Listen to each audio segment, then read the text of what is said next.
Olá, hoje é sábado, dia 3 de maio, já estou aqui prontinho, né, para fazer o vídeo da lição número 9, Cristo, a Lei e o Evangelho. Essa vez, sem querer, eu fiz uma alteração, uma mudança, uma troca. Semana passada, fiz a gravação do vídeo 10, e depois fomos, cadê o 9? Eu já estou estudando a 11. Então hoje vamos fazer a gravação do vídeo 9. Né?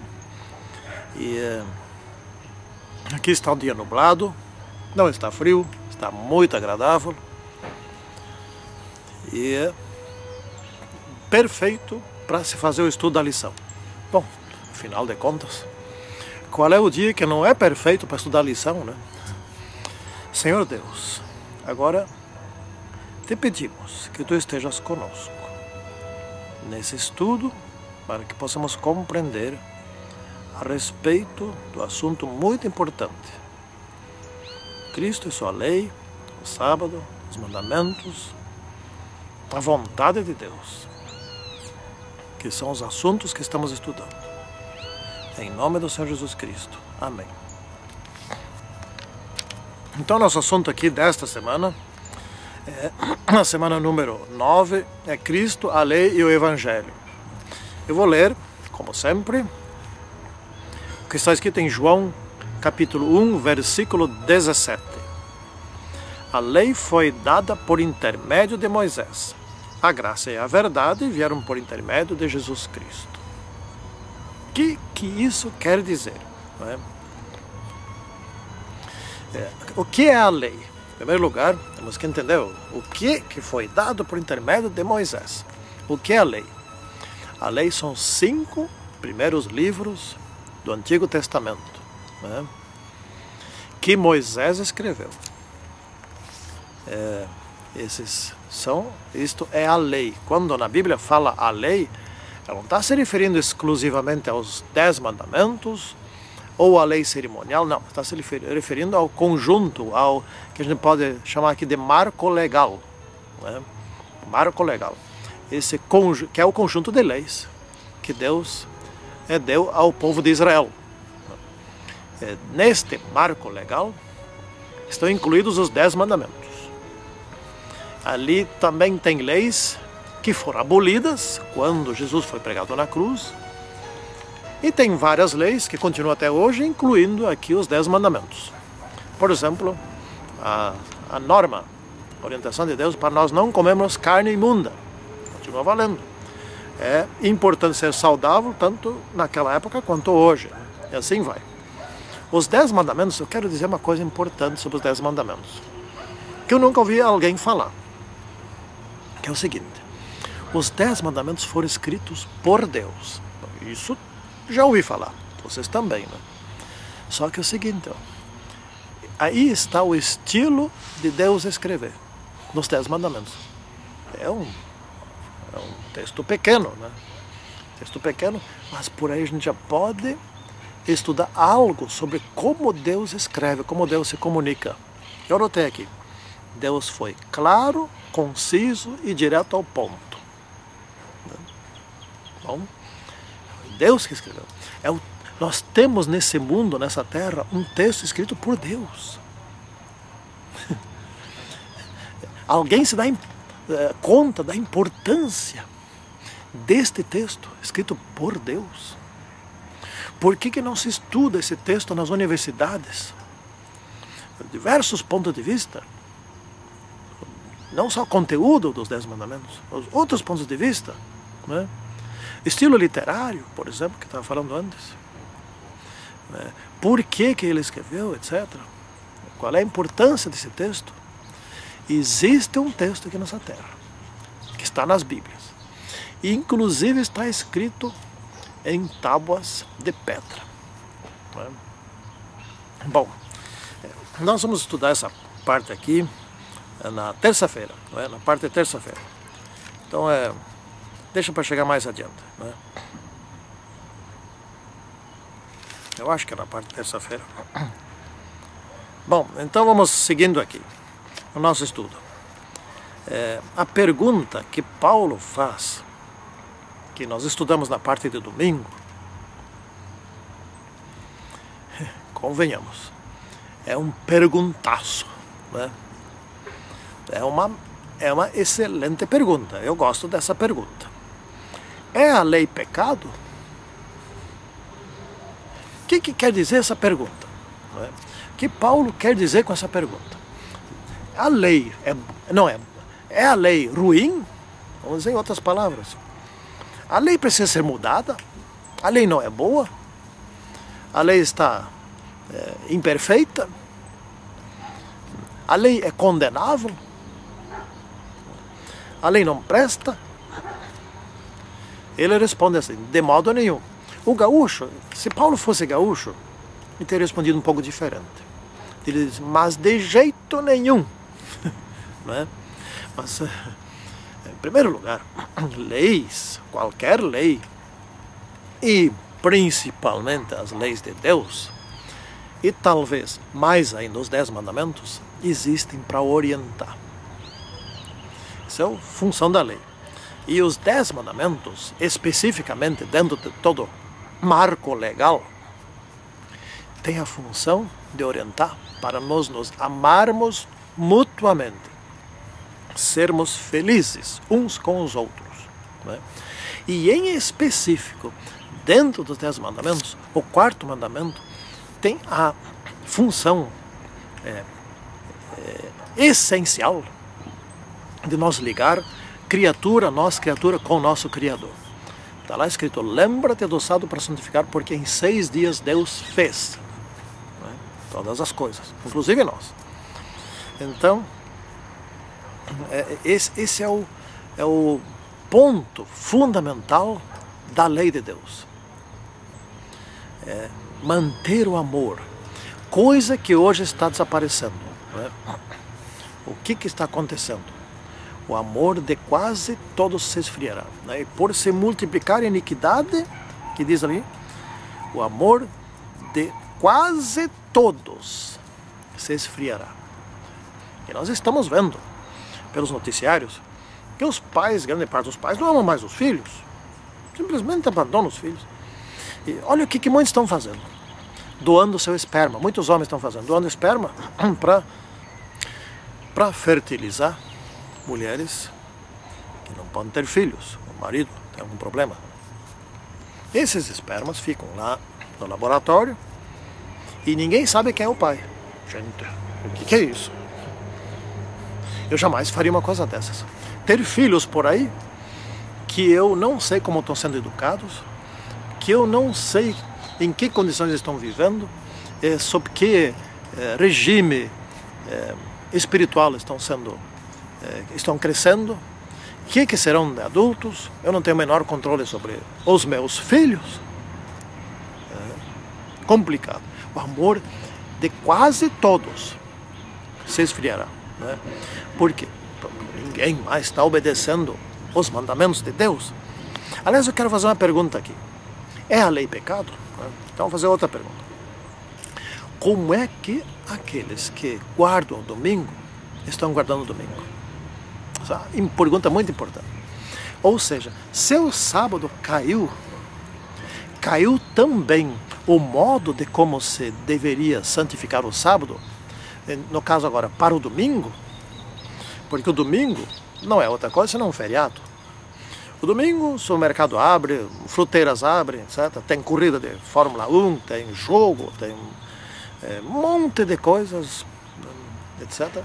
Que não é assim que Deus queria que fosse guardado o sábado. Né?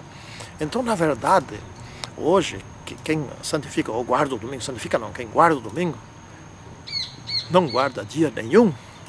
Será que o modo como guardar algum dia, digamos assim, também caiu?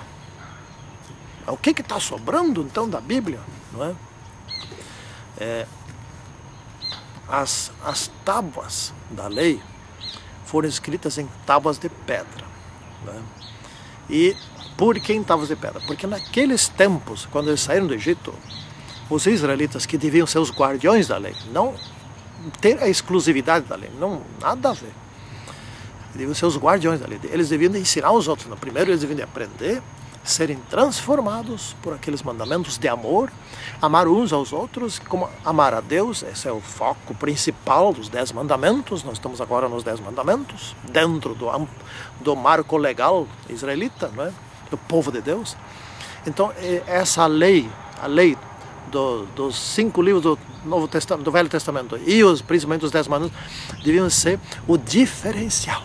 Essa devia ser uma nação santa, nação de sacerdotes, uma nação próspera, uma nação de um povo feliz, um povo saudável, um povo cujas famílias são felizes, são unidas, um povo cujo os maridos das suas esposas amam suas esposas, cada um ama a sua, né? A esposa ama, todas as esposas amam seus respectivos maridos, cada esposa o seu marido, não é? Deve ser uma nação não de fazer guerra. Hoje nós temos muitas nações cristãs que investem em armamento de guerra. Isso é absurdo total, absurdo total. E se dizem cristãs, mas como isso? Sabe quanto se gasta em armamento por ano? Mais de $1 trilhão. Isso é mais ou menos equivalente ao que o Brasil inteiro produz durante um ano. É muito dinheiro, daria para resolver o problema da fome no mundo, da educação. Em questão de 5 anos, mais ou menos, não teríamos mais pobres se investíssemos essa quantidade de recursos para resolver o problema da pobreza, da educação, da saúde, das coisas básicas do planeta, não é? Por que isso está acontecendo? Porque não se guarda mais os mandamentos. Essa é que é a questão. Caiu o sábado, caiu a modo de guardar o sábado, caiu o essencial da lei, não é? Caiu o essencial. E caiu o 3º mandamento, que proíbe de imagens e esculturas. Então caiu o essencial. O que sobrou? Não matarás, não adulterarás, etc. Tal. Isso não funciona. Seu essencial foi anulado. Como é que as outras coisas vão funcionar? Se a relação com Deus está rompida, então nenhum mandamento mais funciona, ou seja, se anulou tudo. E é o que a gente está vendo, né? Então Israel deveria receber para ser uma bênção ao mundo, receber os mandamentos para ser todas as leis, para ser uma bênção ao mundo, uma bênção no sentido da saúde, do amor uns com os outros, da relação com Deus. Deviam ser sacerdotes do mundo, não é? Assim como a igreja hoje deve ser. Nós temos que ensinar o mundo como que se vive, né? E isso está principalmente na parte de terça-feira aqui, né? É ensinar a todos sobre o amor de Deus, sobre a salvação, sobre o futuro, sobre a nova terra, né? E como viver em paz uns com os outros. Então, está nos mandamentos. Em nenhum outro lugar ensina o amor. Se alguma outra religião aparecer por aqui e ensinar as mesmas coisas dos 10 mandamentos, essa é uma religião cristã. Ela acaba. Então ninguém faz a mesma coisa que o verdadeiro cristianismo bíblico. Então nesses vídeos e no que escrevo, etc., todos nós temos a obrigação de viver a lei de Deus, de santificar a lei de Deus, né? De ser, por essa santificação, uma bênção aos outros. A bênção que foi dada sobre o sábado deve, por nosso intermédio, por nossa obediência, refletir para os outros. Nós devemos ser instrumentos, canais de difusão das promessas de Deus, das suas bênçãos. Isso é importante para Deus, para nós, para o mundo. Muito embora o mundo esteja indo ladeira abaixo, um que outro a gente consegue salvar e tem que se esforçar para isso, né? Bom, aqui temos então outro assunto aqui, na parte de quarta-feira, graça e verdade. A graça substituiu a lei? A verdade substituiu a lei? Olha só, vamos raciocinar bem.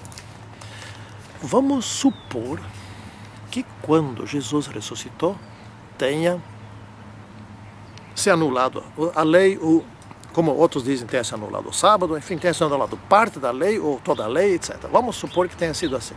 Então agora nós estamos mais debaixo da lei porque não existe lei. E sim debaixo da graça porque agora veio a graça, né? Escutem bem.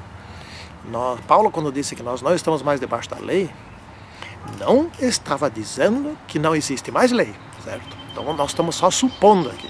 Depois vamos falar sobre isso ainda mais um pouco. Espero não esquecer. Então vamos supor que a lei tenha desaparecido, sido anulada e agora é a graça. A graça para quê? Explica, graça para quê? Porque se não tem mais lei, também não tem pecado, então não precisa graça. A graça nos oferece, por meio da graça, vem o que? O perdão. Né? Nós nos arrependemos e recebemos o perdão por meio da graça. A graça só vem por Jesus Cristo. A lei foi dada por intermédio de Moisés, todas as leis. Mas a graça, só Jesus Cristo. Jesus Cristo não incumbiu ninguém de ser pendurado na cruz em seu lugar. Foi Ele, pessoalmente. Então a graça vem por meio dele, a verdade vem por meio dele. Foi Ele que ensinou. Mas, se não existe mais lei agora, ou se não existe mais sábado, coisa desse tipo, então não existe mais pecado, então também não precisa mais graça. Seria graça só para o passado? Para os que estavam sob a lei? O que quer dizer estar sob a lei? Ser condenado pela lei. Estar em pecado. Se está em pecado, está condenado pela lei. Mas, o que quer dizer libertos da lei? Estar na graça. Ou seja, aceitar a graça, ser então, portanto, perdoado. Então agora a lei não te condena mais, agora você obedece à lei. Isso não quer dizer que a lei foi abolida, pelo contrário, a graça complementa no sentido de que nos coloca em condições de obedecer à lei, já tendo sido salvos. E isso que é o lógico. Anular a lei para substituí-la pela graça não faz sentido, porque a graça ela não existe sem a lei. A graça é para nos perdoar os pecados. Mas que pecados, repito, se não tem lei? Essa é uma questão importante, nós temos que nos aprofundar nesses pontos também, não é? Então a graça é um dom imerecido. Imerecido porque nós somos pecadores. E Cristo resolveu nos salvar por seu intermédio. Cristo se tornou um de nós e obedecendo. Adão, primeiro Adão, ele desobedeceu. É um de nós também, nosso pai, pai geral. Cristo é o nosso Salvador, se tornou segundo Adão, um ser humano, como um ser humano, e porém obedeceu à lei. Então nós não podemos admitir aqui, em hipótese alguma, que tendo Cristo observado todos os mandamentos, ele disse, eu vim para cumprir, eu não vim para abolir, eu vim cumprir, eu vim obedecer. Né? Não podemos admitir o ridículo, absurdo, que depois que Cristo obedeceu até o finalzinho da lei e conseguiu vencer, e então se estabeleceu a graça, porque a graça veio com a vitória de Cristo, antes não, né? E conseguiu estabelecer a graça para nos perdoar os pecados, agora não tem mais lei. Seria um fiasco cósmico. Seria um fiasco cósmico. Veio alguém, obedeceu, agora se anulou a lei, agora vocês têm a graça. Bom, mas o que é a graça? Na graça, o que é a graça sem lei? Me explica, o que é graça sem lei? Nada. Não existe graça também. Daí, pensa um pouco. Né? Então tem que ter lei para ter graça. Tem que ter. Tem que haver condição de. Tem que haver pecado para graça poder perdoar alguém. Né? Bom, no Brasil, por exemplo, aqui na parte de quinta-feira, a última parte, a lei e o evangelho. Eu quero ilustrar alguma coisa aqui. A lei tem que ter a capacidade de ser obedecida. Se a lei não ameaça nada, se a lei não pune, ela deixa de ser lei. Por exemplo, se fosse escrito assim, proibido ultrapassar 80 km por hora, aqui o limite máximo é 80 por hora. Mas se ultrapassar, nada vai acontecer, não tem multa, não tem prisão, não tem nada. Quem é que vai obedecer tal coisa? Assim, mesma coisa.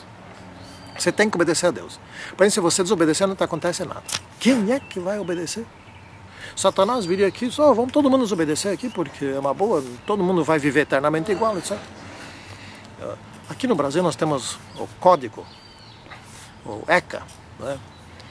O ECA que é dos menores. Né? E esse ECA, ele diz... cria a seguinte condição, depois que o sujeito pode ter matado, pode ter roubado, assaltado bancos, não interessa, qualquer coisa. Completou 18 anos, ele está livre de toda a condenação. Não tem mais nada, zero. Isso, na verdade, é um incentivo à criminalidade.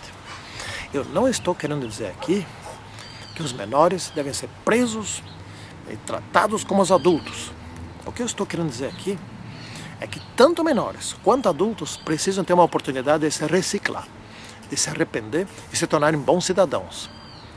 Mas o cumprimento da pena, para maiores ou para menores, tem que ser sério. Você não pode chegar aos 18 anos, zerou teus pecados, a tua agressão contra o país. Não pode ser, porque daí é um incentivo à criminalidade. Não te acontece nada mesmo. Você está com 17 anos, aproveita enquanto está com 17 anos. No fundo é o que a lei diz. Aproveita, roube, faça, mate, trafique, etc. Que quando você completar 18 anos, você está livre. Ou seja, sabe o que o ECA faz, na verdade? Ele cria condições para que o adolescente que ainda está em formação, que está aprendendo, etc., seja um criminoso. E quando ele se torna adulto, que é um criminoso, agora você está zerado. Isso a lei de Deus não faz. Portanto, a função da lei é sempre condenar, não é libertar. Não, a função da lei é sempre condenar. A graça que pagou que pagou a condenação da lei em nosso lugar, esta pode nos oferecer o perdão. Então os dois são complementares. Jamais. E o Evangelho é o que anuncia essas coisas, que prega, que ensina essas coisas, para que a gente possa entender. Vamos nós aprofundar. Os próximos estudos, gente, são importantíssimos. Né? A lição 10, 11, 12, são extremamente importantes para nós nos prepararmos para a grande controvérsia entre o sábado, o domingo, a lei, a abolição, a obediência, salvação, mortalidade ou imortalidade, essas coisas todas. Preparemos-nos, porque essas lições são muito importantes. Santíssimo Senhor Deus, cuida bem de nós, povo teu, para que nós possamos nos aprofundar e aprender a respeito daquilo que tu queres que nós saibamos, para que nós vivamos conforme o teu desejo e possamos também dar testemunho. Em nome do Senhor Jesus Cristo. Amém. Tchau.